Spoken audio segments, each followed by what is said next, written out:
بسم الله الرحمن الرحيم، واهلا بيكم في حلقه جديده ورساله ما قبل السوبر المصري في الامارات. وحكايه كل مباراه ان الزمالك هينسحب لاسباب ملهاش علاقه خالص اصلا بالانسحاب، اسباب بتتخلق او اشاعات بتتخلق او اي حاجه بتتخلق وهم بيكونوا غلطانين. ودي حكايه كل مباراه واشاعه كل مباراه، وبعد كده ده احنا لعبنا عشان خاطر كذا وكذا وكذا وكذا حاول معانا وكذا حاول معانا، ولعبنا عشان خواطر الناس ولعبنا عشان خواطر الناس في الامارات.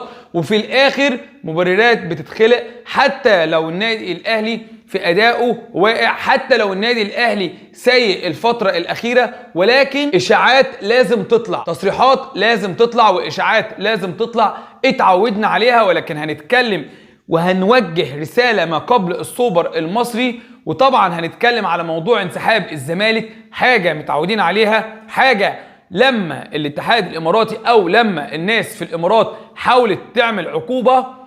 من الاخر اداره نادي الزمالك مش واخده على الكلام ده، واداره الزمالك مش واخده على ان لما بيحصل حاجه بيتم معاقبتهم على طول، زي ما حصل مع جوميز، زي ما حصل في مشكله دونجا، زي ما حصل في كم مشكله للزمالك هنا في مصر. ما بيتعاقبوش، مفيش اي حاجه بيتم معاقبتهم ولا وقف ولا اي حاجه، برغم ان العقاب او المشكله بتستاهل، ولكن اخدوا على ان ما بيتمش معاقبتهم. هنتكلم في رساله ما قبل السوبر، وهنتكلم في موضوع الانسحاب لو الزمالك انسحب بيراميدز هيلعب. هنتكلم في القصه دي لان القصه دي مهمه جدا يا جماعه، ورساله ما قبل السوبر. ولكن قبل ما نبدا حلقتنا، فضلا وليس امرا، شرفني بالاشتراك وفعل الجرس عشان يوصلك كل جديدنا باذن الله. ونبدا حلقتنا بالصلاه على سيدنا محمد، اللهم صل وسلم وبارك على سيدنا محمد وعلى اله وصحبه وسلم. رساله ما قبل السوبر. طبيعي الرساله للاعبي النادي الاهلي ولاداره النادي الاهلي ولجهاز النادي الاهلي. كل اللي بنشوفه من انسحاب والكلام ده والتصريحات اللي احنا شايفينها دي او بنسمعها دي، كلام اعتدنا عليه وكلام اخدنا عليه وكلام خلاص عرفناه. حتى لو النادي الاهلي واقع، حتى لو النادي الاهلي الفتره الاخيره اداؤه في النازل، ولكن لازم الحاجات دي تتقال. دايما اللي بيكون فاهم الشخص اللي قدامه بيرتاح، ودايما اللي بيبقى عارف الشخص اللي قدامه التصريحات دي مش بتتقال والانسحاب ده مش بيتقال غير قبل كل مباراه للنادي الاهلي بيرتاح. ليه؟ بتلاقي اصلا المبررات اتخلقت، وانا وهنسحب ومش هلعب ولا وعشان خاطر حصل كذا وعشان خاطر في مشكله، اصل هم بيخلونا مش عارفين نركز، اصل هم مش.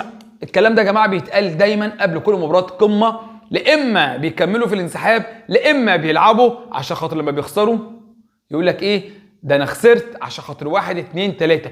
فالمبررات موجوده، ولما بيحصل مكسب لا قدر الله، شوف، برغم الضغوط انا لعبت، برغم المظلوميه انا لعبت. الموضوع زاد عن حده في كل اللي انتوا بتعملوه ده، الموضوع زاد عن حده في المتحدث الرسمي ان كل يومين يطلع يقول لك هننسحب، ويطلع يقول لك حصل وحصل وحصل، ويطلع يقول في تصريحات وكلام. يا جماعه مش موجود في الكوره، مش موجود في الكوره. وعشان خاطر حضرتك في مصر لما بيحصل حاجه، الاتحاد الكوره ولجنه الانضباط ورابطه الانديه المصريه مش بيعملوا اي او ما بياخدوش اي اجراء ضدك، ففي اي مكان يحصل كده. ده بالصوت والصوره يا جماعه، بالصوت والصوره. فالرساله اللي بوجهها للاعبي النادي الاهلي ولاداره النادي الاهلي، انسوا كل ده.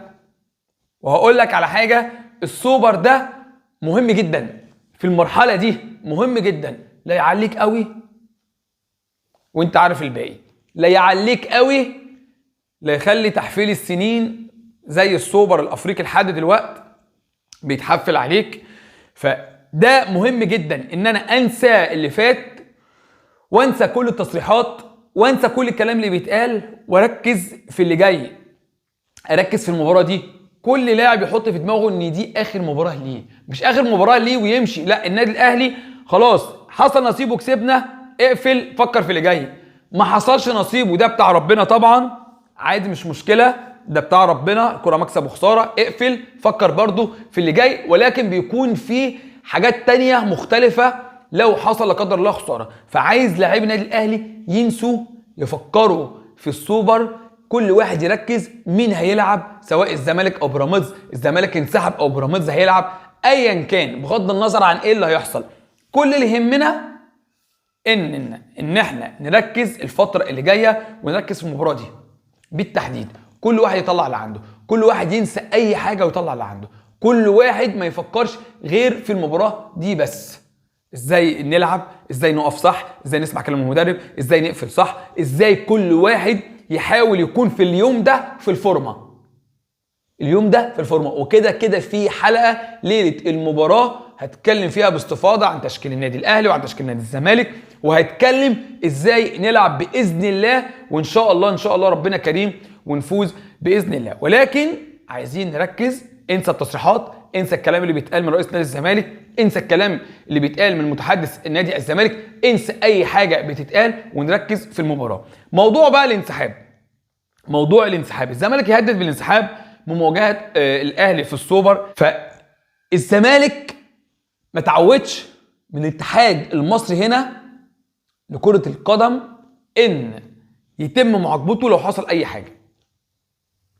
الزمالك تعود على كده، فعشان خاطر كده زعلان، وعشان خاطر كده مش متعود ان هو يتعاقب، وعشان خاطر كده مش متعود ان هو اصلا يحصل اي حاجه لو عمل اي حاجه.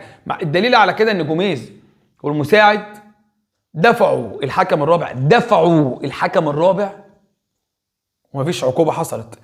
مروان حمدي لاعب بيراميدز، فيديو متداول وفيديو وهو بيشتم بالالفاظ وما تعاقبش. فاتعودوا على ان لما بيحصل مشكله منهم ما كده كده مفيش عقاب، او كده كده مفيش اي حاجه، فعادي مش مشكله. فمش متعودين من الاخر على الالتزام او عن الانضباط او عن ان لو حد بيغلط بيتم معاقبته. ففي وقت ان النادي الاهلي بيعلن عن عقوبه محمود عبد المنعم كهربا ب1,000,000 جنيه وترحيله الى مصر ب1,000,000 جنيه، ومحدش شاف الواقع ايه. ده بيتكلم وده بيتكلم وده بيقول لك اصل خلاص ساب التمرين، اصل شد مع محمد رمضان، او شد مع مارسيل كولر، او شد مع مساعد كولر. محدش عارف اي حاجه.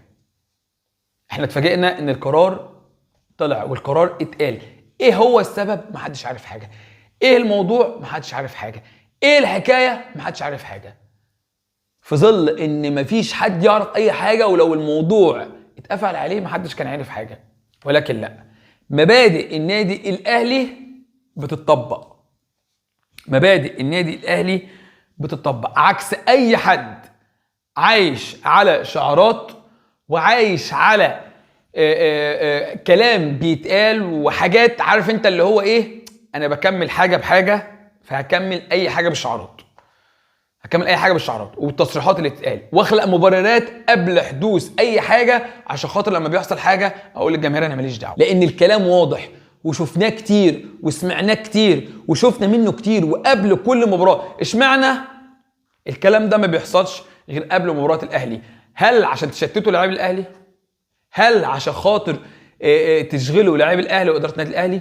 لا، احنا مركزين ان شاء الله، ان شاء الله احنا مركزين، وباذن الله المباراه بتاعتنا، باذن الله المباراه بتاعتنا.